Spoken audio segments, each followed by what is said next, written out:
Get fresh studio scratches. So I'm just very quickly going to discuss the setup that I was using for the small video performance that you may or may not have seen. I have one turntable, I have my Z2 mixer, and I have a computer over here. The computer is running Tractor, which is controlled by the Z2 mixer, and the turntable I have in, I'm using DVS, digital vinyl system. So on this side here, you see there's 4 blue buttons, which are triggers that I've used to set cue points. So in the song, you can probably hear these, not probably, you can in fact hear these 4 words that I sampled up using text edit with my Mac. Get fresh studio scratches. Every time you hit one of these buttons, it sets it to the beginning of the cue point that you've set. So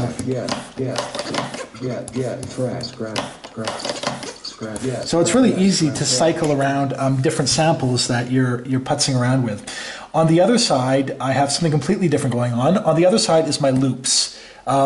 If you can see the computer screen here, you're going to see sort of the loops are set up on my deck B, and I've just looped 2 things up really. I've here you can see 2 green buttons. You can see the number 2 and the number 3. The number 2 is a bass line with a beat, which I both got off of GarageBand. They're ones that I like. GarageBand has a lot of decent content on it that I like. It has a lot of simple stuff that you can add scratches to. So if you look through that, and you can also upload stuff to GarageBand, so it's sort of like all centrally findable on your computer.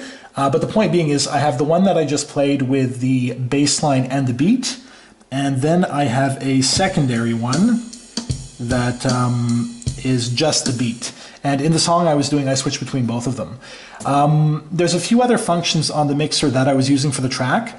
One of them is this. If you hit, I'm going to try to go close so you can see Shift and this green button that's highlighted up here, at the same time, what it will do is trigger one of these loops, the last loop that you've set. So here, I've set the one with the bass. If I hold Shift and B now, it'll just automatically trigger it. So the point being is that's a good way to start tracks from your mixer, not having to actually touch the keyboard, which is quite great. On the other side, a minute ago I was discussing the different cue points that I'd set.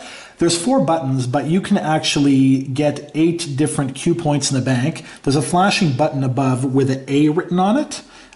If you hit that, you'll hear the different organ tones that I laid out. And by hitting it again, you just go back to the other one.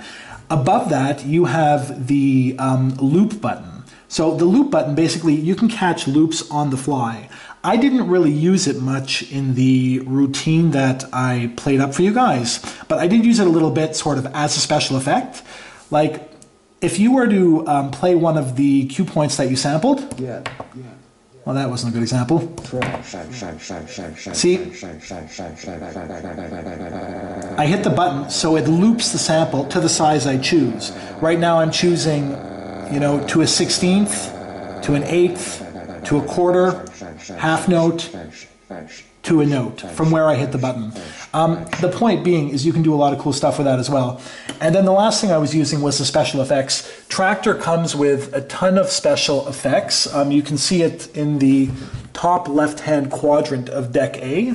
And you can actually switch through those special effects through the unit itself. I myself have the most common one on that I was using, which is delay. And, you can simply turn it on and off by hitting this button here that says on and off under effects. Scratches. You should be able to hear that. That's a sort of a very minor delay I have going on, and if you want, you can sort of change what's happening. Here's.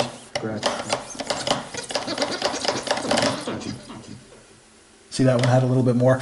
The point being is there's really a lot of options available, and you can access them all through the mixer, which makes it a lot of fun. So that's a basic rundown.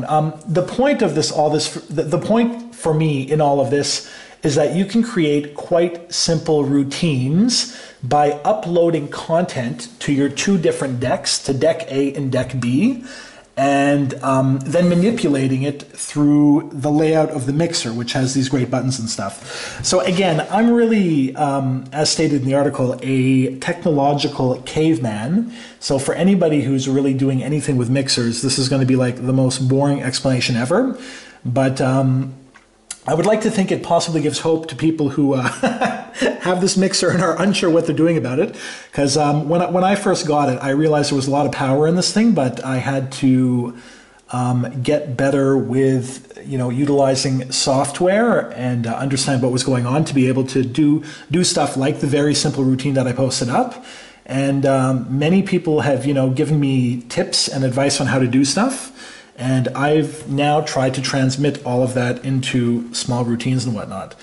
So, there's a basic rundown. Yeah, you can basically upload any content you want and do wild things with it, and that's that. Anyways, there's my explanation. Peace out.